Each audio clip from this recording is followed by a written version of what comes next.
pasti ada sesuatu orang yang memang tidak suka dengan Kunto untuk diganti. Cuman nggak jujur aja mungkin Panglima TNI-nya siapa yang ganti, yang minta diganti. Kalau Jokowi enggak, saya yakin. Apa pentingnya dia? Ya, jadi seperti itu menurut saya. Baik. Bang Karni, kalau saya boleh tambahkan sedikit. Ya. Saya tidak ingin mengganggu punchline yang menarik dan lucu dari Mas Arief Puyono, tapi analoginya perlu jelaskan dalam segi hukum tata negara. Bahwa apa yang terjadi dengan era Pak SBY dan Bu Mega itu tidak tepat untuk mencontohkan sikap kenegarawanan seorang mantan presiden. Mestinya kalau presidennya satu bangunan koalisi, dia malah tidak muncul. Saya ambil contoh misalnya dalam berbagai peristiwa bangunan koalisi yang sama dengan presiden. Itu cenderung mereka menarik diri karena dia akan tahu bahwa orang ini harus tampil ke depan. Makanya Obama dengan Joe Biden di pemilu dia getol, tapi setelah berkuasa dia mundur. Obama itu termasuk presiden yang dicintai banyak orang. Bang, jangan samain Obama sama Jokowi. Iya, saya mau ceritakan. Kelasnya masih jauh. Jokowinya atau Obamanya? Ya Jokowinya kalah jauh lah sama Obama.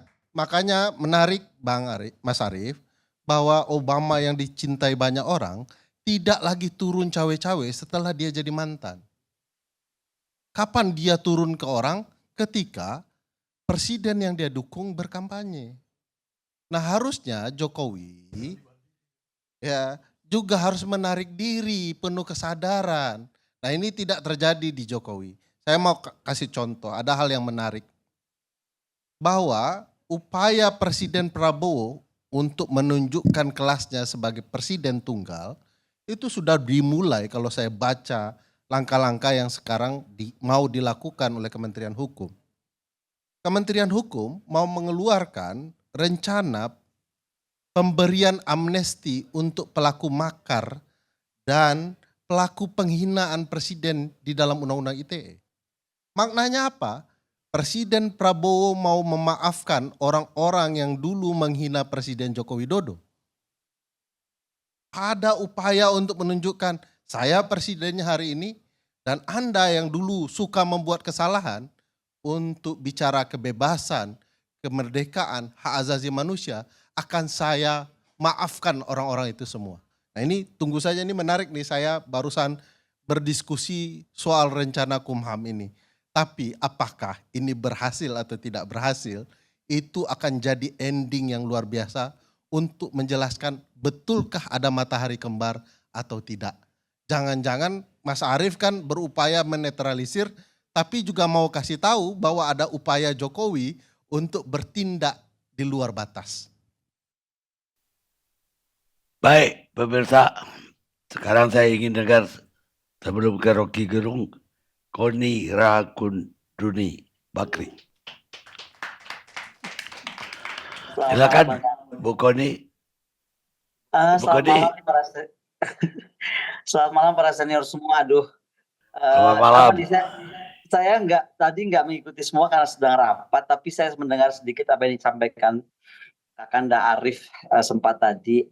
Mungkin saya masuknya lewat ini aja ya, lewat pertanyaan atau lewat statement ke tanda-tanda deh. Jangan diperdebatkan apakah ada atau tidak, tapi tanda-tandanya kelihatan nggak? Misalnya, apakah kita mulai melihat bahwa pejabat dan partai politik itu main dua kaki? Apakah kita mulai melihat kebijakan negara itu tumpang tindih? Apakah kita melihat misalnya media atau masyarakat tuh terpolarisasi? Yang terakhir, apakah kita melihat investor atau mitra luar negeri, baik yang sudah atau sedang akan masuk, itu ragu-ragu atau maju mundur gitu, atau bertanya-tanya. Contoh saya baru baca berita, salah satu mobil Cina itu mulai merasa pusing di sini gitu, investor mobil Cina. Jadi pertanyaan itu aja pertama. Yang kedua, mari kita masuk ke apa sih bahayanya kalau memang ada matahari kembar. Jelas yang kita akan hadapi itu politik yang tidak stabil, Yang kita akan hadapi itu adalah kepercayaan pasar, kepercayaan masyarakat akan turun, dan artinya rakyat itu akan mudah terbelah. Dunia juga pasti akan bingung nih Indonesia ini mau kemana. Jadi kalau tadi Bang Arif atau Kakanda Arif ngomong ada atau tidak, ya buat saya concernnya adalah kalau kita mau honest gitu, rakyat ini terpecah nggak sih gitu, terutama dengan masuknya para ternak dan buzzer yang sangat heboh itu. Saya sih merasakannya walaupun saya dari jauh ya, terpecah gitu, terpolarisasi. Jadi memang sekarang yang kita mesti bahas itu apa dan bagaimana contoh yang pernah terjadi. Mungkin kita belajar bisa dari contoh waktu Rusia 1917 ya. Terjadi Volasti ketika Revolusi Februari 1917 itu tuh ada kedua kekuatan yang berjalan bersamaan. Pemerintahan profesional yang resmi liberal terhadap Soviet Petrograd. Yang akhirnya apa? Kebijakannya keluar dua-duanya. Satu membentuk kekuasaan sendiri, yang satu juga mengklaim legitimasi. Ujungnya Revolusi Oktober. Dan Revolusi Oktober atau Bolshevik itu Lenin mengambil alih sepenuhnya.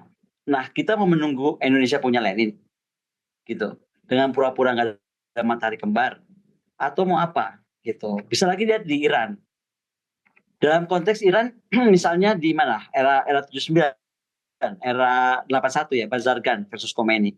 Itu kan bisa kita lihat juga ada dualisme yang terjadi antara pemerintah sipil dengan pemimpin spiritual atau kita sebutnya pemimpin revolusioner spiritual, Khomeini. Nah, itu juga terjadi dualisme kebijakan. Terus kalau di Iran saat itu tekanan milisi Islam bermain. Saya nggak tahu di Indonesia akan seperti apa, tapi contoh yang terjadi beberapa hari terakhir yang kita ikuti, susah untuk saya membantah bahwa terjadi matahari kembar. Harapan saya sih sekali lagi revolusi itu mahal. Dan suara-suara revolusi itu sudah mulai disuarakan. Banyak orang misalnya berbicara tentang itu di media sosial. Kalau kita masih mencintai Indonesia, saya kira kita mesti betul-betul berbenah untuk tidak terus membiarkan ini terjadi. Saya sih mungkin nggak akan panjang-panjang, Pak Karni, karena saya akan lebih memilih mendengar para senior saya bicara. Sekali lagi, contoh-contoh sudah banyak. Salah satu juga yang disebut Zimbabwe. Kita mesti lihat dari situ. Endingnya juga apa? Kudeta. So, kesimpulannya apa? Memang kita itu harus menyatakan kepada masyarakat, memberi pengetahuan kepada masyarakat. Jika masyarakat permisif, the problem of Indonesian people is mereka sangat permisif. Apa aja boleh deh, gitu, selama itu oleh pejabat. Ini apa? Kalau kita biarkan akan terjadi atau akan sangat rentan kita menghadapi krisis legitimasi dan konflik elit. Dan endingnya adalah pasti terjadi pengambilan kekuasaan oleh satu pihak, pasti terjadi koeksistensi singkat yang tidak stabil, dan pasti krisis politik terbuka atau bahkan kekerasan sangat mungkin terjadi. Saya kira saya akhiri di situ. Terima kasih Pak Karni.